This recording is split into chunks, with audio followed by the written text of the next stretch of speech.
alongside Royden Ogletree of KWTX, Channel 10 here. And Royden, do we have an announcement yet on what your future is? Can we make it? Or Not yet. Not yet? Okay. Not yet. We'll be waiting on that. I was on the Friday Night Football show this past week, or this past Friday for the first time in, like 5 years or something like that. I think I had exited that show a while back, and it was weird getting on and reading highlights for the first time in forever. Mm-hmm. But yeah, it was kind of like riding a bike. It was fun. It was good to be back. If I give you a highlight exclamation every week, can you work it in? Sure. And I promise not to make it boom goes the dynamite. No, if you tweet me, like, it will be compelling. I genuinely think if you tweet me and then whammy or something like that. And then I would like you to clip it, and we'll play it when you come on this show. Yeah. Can you do that for me? I think I could do that. You think you do that? Yeah. Okay. So I would also like the chat room, if you have an idea of a highlight exclamation. You know, my favorite hockey one was always Keith Olbermann. Yeah. I know you probably don't remember the SportsCenter days of Keith Olbermann. No, but I know Keith Olbermann kind of going off the rails a little bit. Keith Olbermann, like, functionally was the best SportsCenter. Keith and Dan was the best SportsCenter No, ever. yeah, I'd always heard. It was the best ever. Keith's political leanings and kind of craziness in that notwithstanding. Right. And his, like, if you read the book about ESPN, like, everybody's like, well, Olbermann's a dick. Like, he's just awful to everybody. But those guys have all the fun? Yeah, those guys have all the fun. But he was the best. Garrett, do you remember Olbermann and Patrick together? A little bit. Yeah. But Olbermann and Patrick together were great. But he had a great one for hockey was he puts the biscuit in the basket, and I loved it. I still think of it all that. Like, I've said it a couple times watching hockey with Amanda, and she's like, what? I'm like, that's the it's a cool thing. Yeah, but puts the biscuit in the basket with something. So it'd be something in that regard. Mine was Scott Van Pelt would just take what was it? He would say from Aqua Teen Hunger Force, he would say, #1 in the hood, G. And that was like, I always enjoyed that as a teenager. The Craig Kilborn, when he was on SportsCenter, and most people know him more from his late night comedy work, but when he was on SportsCenter, his home run call was "It's baseball's special moment," and I liked that one a lot. Kenny Mayne had a billion. Like, it wasn't really just one Kenny Mayne catchphrase; it was just the way he would say. It's all deadpan, dry. Yeah. For golf, it was always into the clown's mouth, for that. But he had one, and we had him on the show right after he left ESPN, and we need to get him back. I love Kenny Mayne so much; he's so hilarious. What's he even doing? He's hanging out? No, I think he's working for one of the FanDuel TV or something like that. I loved him. But and so he does a lot of great things for veterans, for people with disabilities, for people with learning disabilities. So he's poured himself a lot in that charity because he has family that suffered, But so Kenny Mayne had one time, and he didn't even remember this, but I found it, and I actually emailed it to him. So he didn't remember it, but Andre Agassi and Michael Chang grew up playing tennis together, and there was a tennis match where they were, and it was very early on in Kenny's career, but there was a tennis match they were playing against each other, and Andre Agassi won, and then he ran and jumped over the net to go shake his hand, but how Kenny Mayne described it is Agassi wins in straight sets and then hops the net to pummel Chang and steal his racket. And I was like, I was just gasping for air hearing that. It was so ridiculous. Racket. Yeah. But yeah, he was the absolute best. Do you believe in miracles? Okay, what else do you have the good? Well, I mean, there is your dagger. Okay, that's a good one. Yeah, I like that one. Yeah, I mean, the best call of all time is Al Michaels' "Do you believe in miracles?" Yeah. Yes, and that's probably the #1 call of all time. But just like SportsCenter highlight reads, I love that. And then I think it might be Butchergross every time that a home run is just, bartender, give me some Jack. Yeah, I love that. Yeah, Butchergross is almost as funny as Kenny Mayne. Yeah, like he's like right there, like they're just right there. Mm-hmm. He also does. If you send him a picture of your chicken parm, he'll review it. Online, which I think is a really funny thing. It's a great bit. Yeah. That's super, super specific. Yeah. Like, don't mess with my parm, like all that. Yeah. He's big into chicken parm. Anyway, so is the Big 12 Why underrated? Is Gamora? What? Why? Yeah. Is the Big 12 underrated? It's tough because when everyone beats up on each other, it's like, how do we get a clear understanding of where this ranks? And you'd have to look at some of the non-conference schedules, and everybody's caping for BYU and for good reason now, and their strengths of schedules. And I think it's from an entertainment value standpoint, if you're strictly looking at it from there, it is by far, and people would argue, well, look at what the Big Ten did this weekend, but by far the most entertaining conference. It's nonsensical. Yeah. It's silly. And I think if you want college football in its purest form, which is nonsense sport, just a nonsense sport where things turn upside down are supposed to turn upside down every weekend, and you don't have these, the Chiefs are just going to win, name it, the Patriots are going to take it again this year or whatever. And you get that at the top, again, with Alabama over the past 15 years. If you want a purely entertainment league, which is kind of what the Big 12 has branded themselves on, then yeah, like from that perspective, it is underrated. From the perspective of, do they have teams that are going to make noise come the postseason? Well, that's yet to be seen. I think that for the longest time, they just had this branding problem, and it comes with the territory of Oklahoma back in the day not being able to get it done, 10 years ago when the playoffs started, and not being able to capitalize on those. Oh, well, they won 12 games in the Big 12. Surely they'll, they were 12-0, and then losing immediately in the 14 playoff.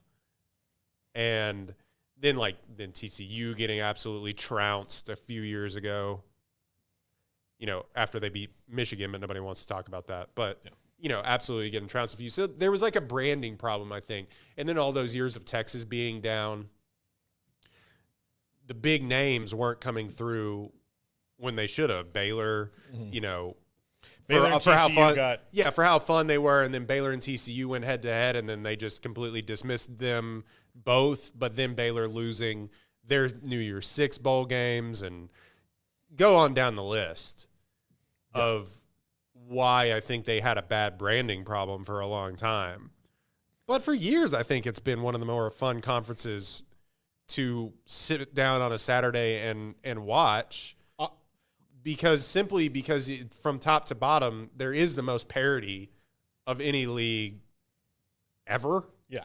And if you have no investment in it, yeah, I'm going to sit down and watch Kansas State take on Arizona or whoever, because Noah Fafita could throw for 400 yards and Avery Johnson could run around and score 1 billion touchdowns. Or we have these awesome defenses like Iowa State and BYU, and and the conversations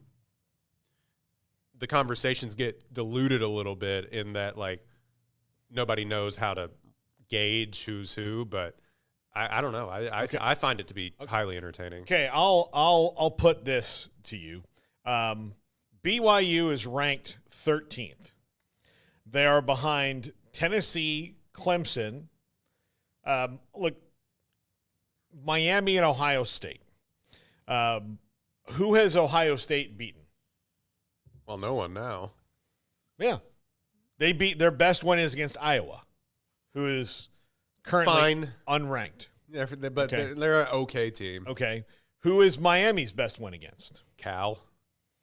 Or Virginia Tech. Yeah. Who both are currently unranked.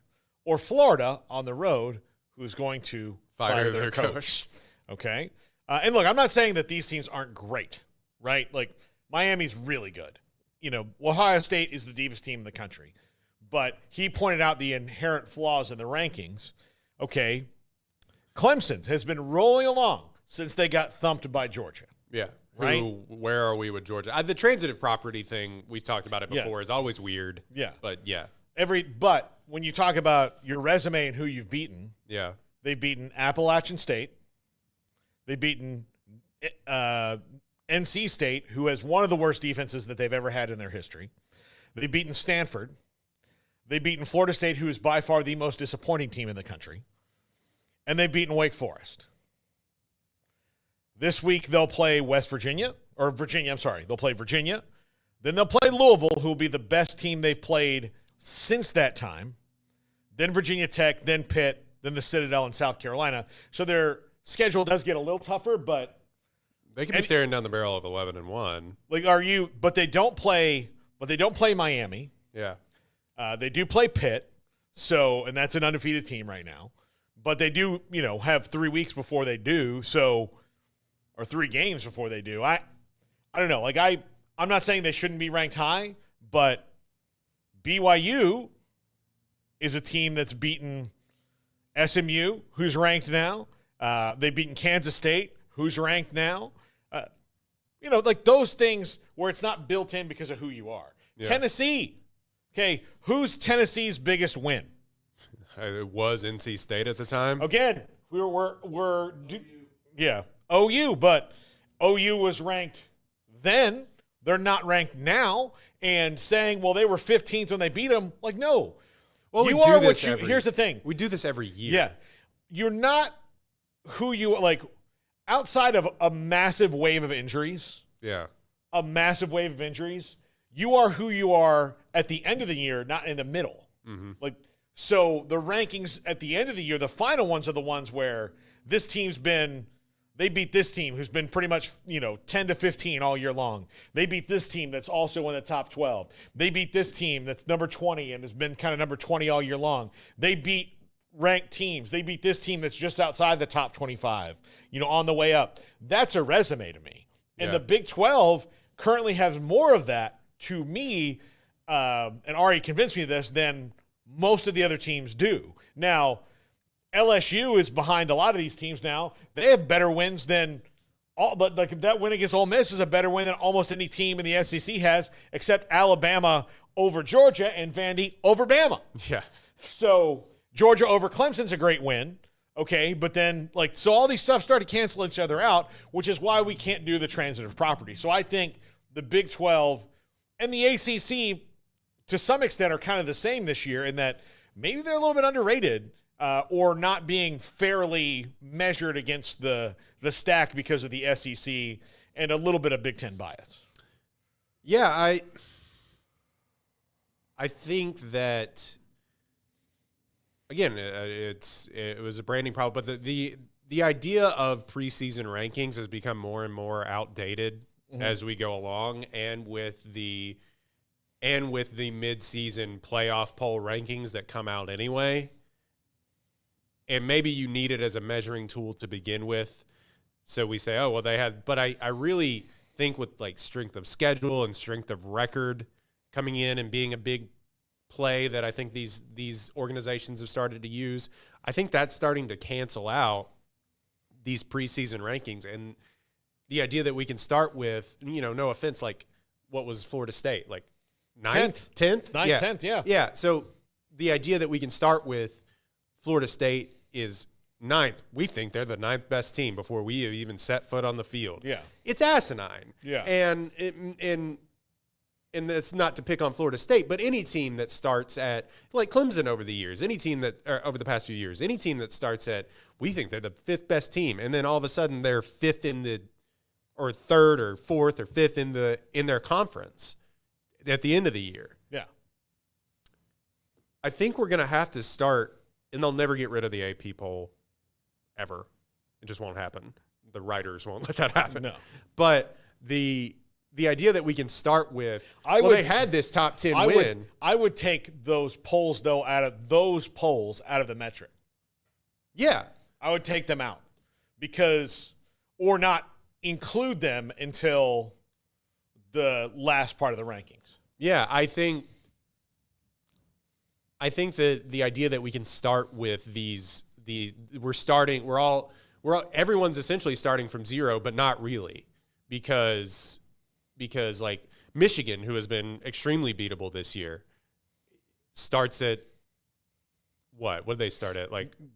12th. Yeah, exactly. So it's But then Texas goes in there and trounces them. To my point on Texas, look, I think Texas is the best team right now. Yes, eye test goes into this as well. The eye test goes into that as well. But they have yet to be tested really either. Yeah. And that starts this week. So we'll see. Like, okay, when they start playing playoff teams, when Georgia's a playoff caliber team, how are they going to do? Yeah. Right?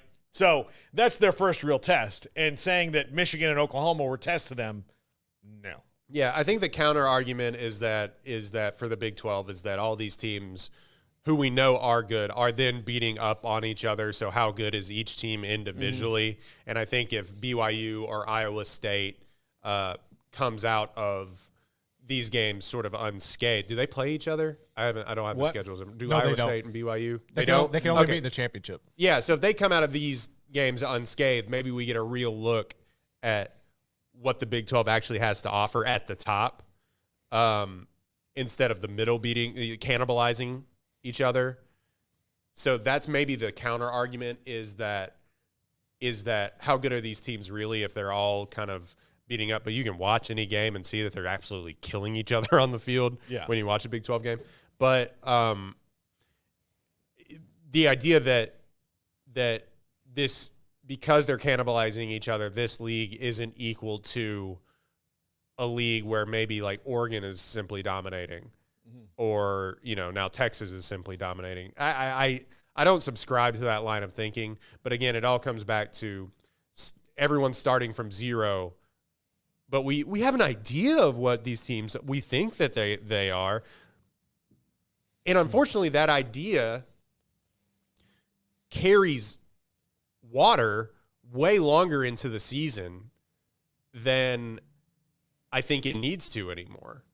I think everybody should start from zero, and then we look at strength of record, strength of schedule, and all these teams know, all these people that are doing analysis know the strength of the players on the team now. It's not like we don't have rosters that we can look up on our computer, or see the stats that they're putting up and things like that. I think you just have to go to a place where you and granted, I'm not a super big fan of ESPN then controlling the narrative middle of the season at zero, but it kind of is that way anyway. Yeah. It's like, oh, well, Alabama has, this one loss, but they're really like the best team, guys. Don't we think so? Yeah. And it's just kind of like, yeah, well, I mean, that's what it comes down to anyway. They don't want to admit that. Yeah. It's always been that way. Or it's Greg Sankey, basically told the world, like, hey, we're not out of this thing. Yeah. You're like, well, Texas is in it, and then you get them next year. Doesn't count this year.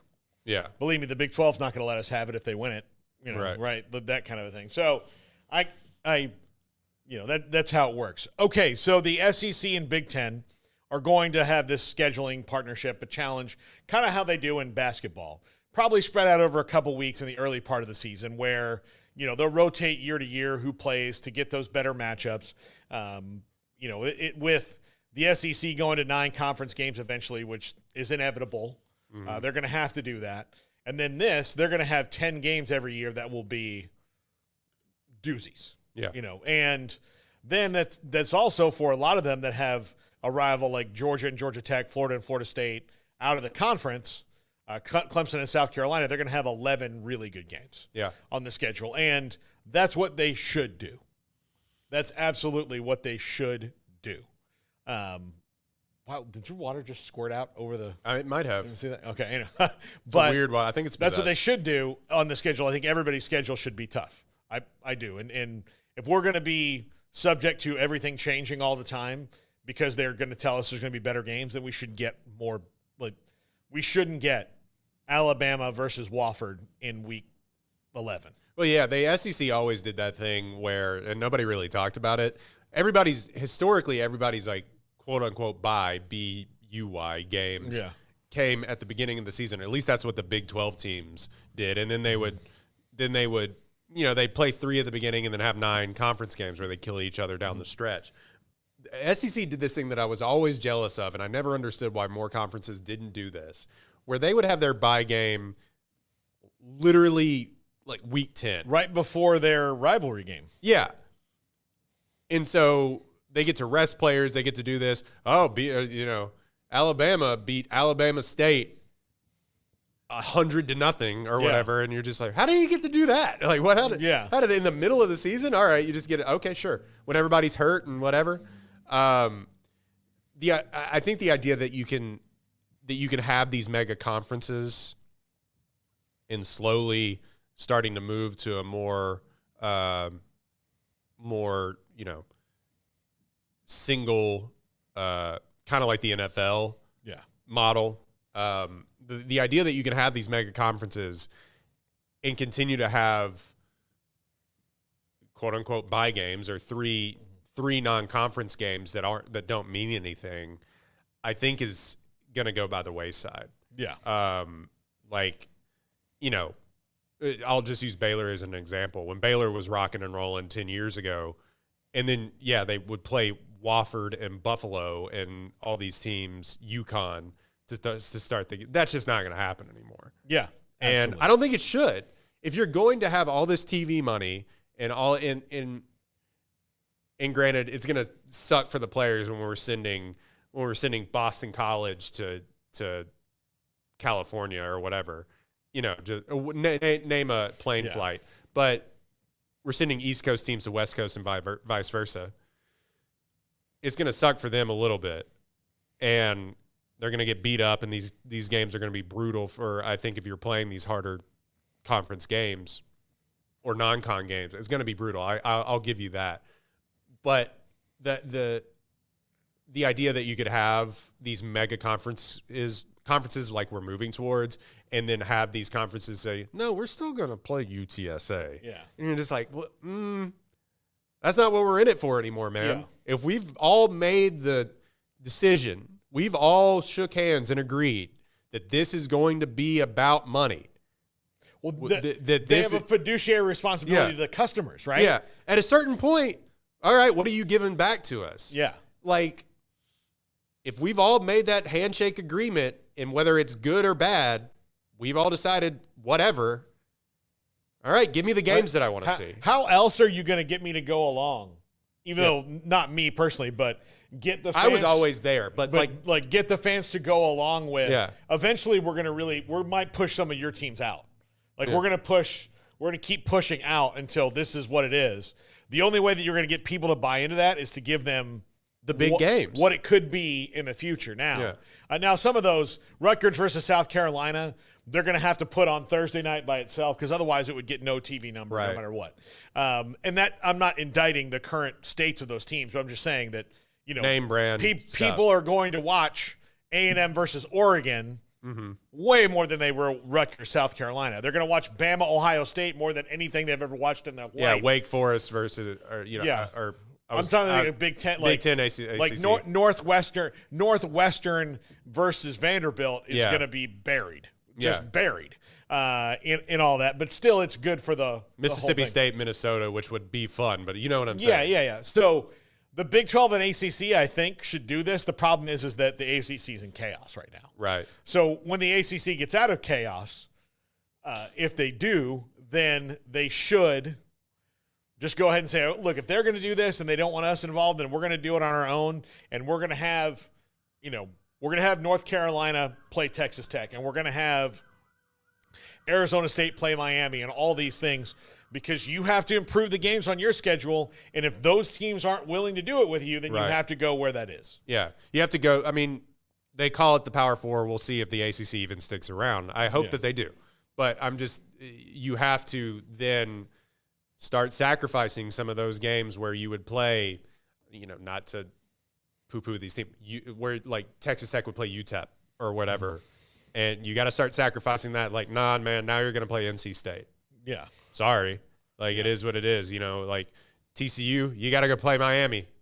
Like, you have to start branding those things. And the ACC still has those name brand teams that you would be able to sell and pump up the lesser teams in your conference that may not, like I said, the branding problem of the Big 12, prop up some of those teams that otherwise may not get, like, what is it? The Arizona teams have played midweek games like most of the season now, it feels like you're going to have to start really leaning into the idea of, our rising tide, unfortunately, isn't going to lift the boats of the people that are outside of this bay. Yeah. We're in the safe harbor. Now we have to go and, match up with the other team that's also with the other conference that's also here. If those, those teams aren't willing to branch out and come and play you. So, it'll be interesting to see as far as will we never get a Big 12 SEC game after this? Will we never get a? I want to say never, but if you're doing it becomes this, less and less hard. It becomes less and less likely. Yeah. What's their purpose for doing that? Right. Yeah. Why would they do that? And then, people may scoff at the idea, but I think that with basketball we've seen that I think those Big 12 SEC challenge things or the Big 12 ACC challenge things really can kind of facilitate low-key rivalries that we weren't expecting would happen. No, I agree. It can bring back something and then you could facilitate if the games are good.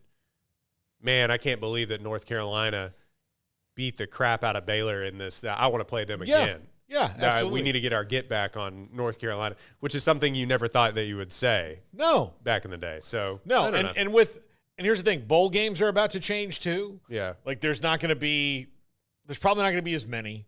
They're going to be devalued. So you want to put weight in the regular season, then do that. Yeah, one G5 team, maybe two G5 teams, a power conference team, 9 conference games minimum.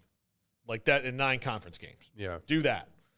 So that should be your season. And I know for the FCS and the guarantee games that might suck a little bit, but and they need that money. But there's got to be a different way. Because they're not beneficial to anybody. No. And and gone are the days of we will get another App State versus Michigan. Mm-hmm. How often did that happen? Well, it's happening more now. But how often App State truly happen? Yeah. But the FCS, let's see, North Dakota State beat Kansas State, right? That happened. Yeah. But other than that, App State was an FCS team when they beat Michigan. Yeah. But now they're not. So I don't think, look, people may get mad. I don't think that you shouldn't give teams the opportunity to compete. That's not what I'm saying. And you never know what can happen. But it really doesn't that often if we're being pragmatic about it. Yeah. And a lot of the times it comes down to a team needed the money. They come in, get trounced, and have to, go with their tail between their legs back up to wherever they came from. That's normally what happens. Now, you could get a Liberty in a Baylor situation, but I just think that having this mega ultra conference, we keep going back to on this show, we keep going back to the soccer model too, the Champions League. It's still pretty fun. Yeah, everybody Chad, that has the Champions League, right? See, it has the most viewers of anything ever. So besides maybe the Super Bowl. And so they want to see the Spanish teams versus the English Premier League teams. Mm-hmm. They want to see Dortmund get in there. And these big money clubs that have billions of dollars, people still tune in to see that, even though it's these, ultra capitalist mega corporation companies fighting to see who can get the most. Yeah. It's a sometimes thing. Yeah. Yeah, that's fair. Yeah, it's better as a sometimes thing than an all the time thing because when they try to make it an all the time thing, people are like, people scoffed at that idea of that mega league. That'll be great when we play Real Madrid one time, but I really hate Liverpool, and I want to see it. Well, Liverpool's probably not a good example, but I really hate Liverpool. I want us to see it play Liverpool 2 or 3 times.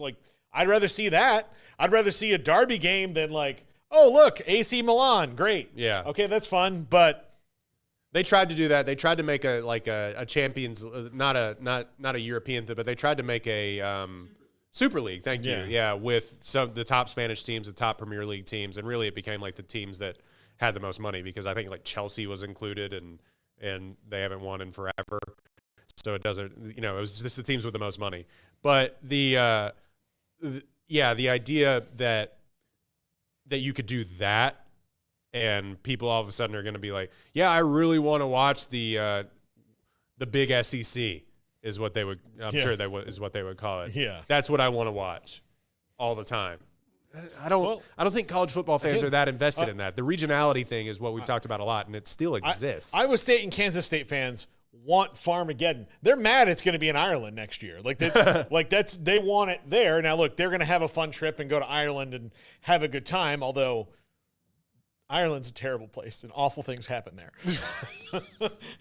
Hey, I was at the stadium when they announced it, and they had an Irish guy, and credit to him if he was putting on a fake accent, but I don't think he was. I think he was actually Irish, and they flew him in to announce the game against Baylor that they Farmageddon coming to Ireland. Yeah, exactly. It was exactly that, and the stadium was like, yay. Yeah. There was a half-hearted cheer in the stadium of being like, you know what would get Iowa State fans to Farmageddon there? If he was just like, listen, you people here in Ames think you're good drinkers. Piss on you. Yeah. We'll take you out behind the barn and pour Guinness down your throat and still stand up in the morning. Yeah. You got nothing on us. You got nothing on us, Cyclones. And then like it would just be just a wave. You said what? What do you mean? Like, okay, like God, the amount of the amount of Kansas and Iowa drinkers that are going to be in. Oof. Listen, you purple kitties. Yeah. We're not afraid of your drinking. We'll show you what a real man is in Ireland. That being said, there is Busch Light being imported. Yeah. You guys drink Busch Light. We drink Guinness. Yeah. It's made from mud in the ground. It's made from a tree that was angry. Yeah. Guinness comes with pain and suffering.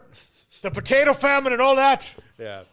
Busch Light comes from the runoff of Bud Light. No, Busch Light, one of our great sponsors, by the way. So shout out to Busch Light. You you threw that in your top Garrett, your top keys to the game that they were going to be drinking Busch Light. Yeah, and you were not kidding. Thank you. They love it. All of the trash cans, they were pulling out the sacks, and it was just there. I don't think I saw a water bottle. Here's the thing: if there was ever a natural disaster in Ames that canceled a game, like a hurricane, Busch Light would take a hit. Like it would in the quarterly earnings. They'd have been like, "What happened?" End of the third quarter, like, "Oh, there was a tornado in Ames. They had to cancel the game, and move it to another place." And when they went to the other place, we don't have a good market share there, so we're in the red now, dude. Well, all right. I guess one of our upper level executives is going to have to get fired. Yeah, Glenn, I'm sorry, but the wheel of doom fell on you. So, yeah. It is unbelievable the amount of Busch Light that is being drunk there. Yeah. Great product, by the way. And here's the thing. They're just, because it's lighter, they're going to have to do a lot more work to catch up to Guinness drinkers. But, man, in Ireland, they really pound that Guinness. Yeah. Yeah. You a Guinness guy? Yeah. Really? Yeah. It's okay. I like it. It grew on me over the years. Yeah. It grew on me over the years. Now, I don't know how well I would do with room temperature things over there. Right. Because that's what they do, So it would take me probably a couple days to get used to it. Like, I'd love an ice cold beer, and they're like, "Yeah, we'd love the monarchy to be done, but I mean, not everything. We don't get everything we want would too. Yeah. So. Oh, by the way, Iowa State fans, Kansas State fans, if you're going to Ireland, don't tell them that you're Irish. Oh, they don't care. They don't care. No, they are Irish too. Yeah. They stayed. Yeah. They're like, yeah. So is my mom. Like, oh, your ancestors ran out during the potato famine, did they? Oh, you think you're tough? You think you're tough? We stayed. We stayed until the potatoes came back. We grew it on this land. So, awesome. By the way, my Irish accent is maybe my best one. It's pretty good. Yeah, it's maybe my best one.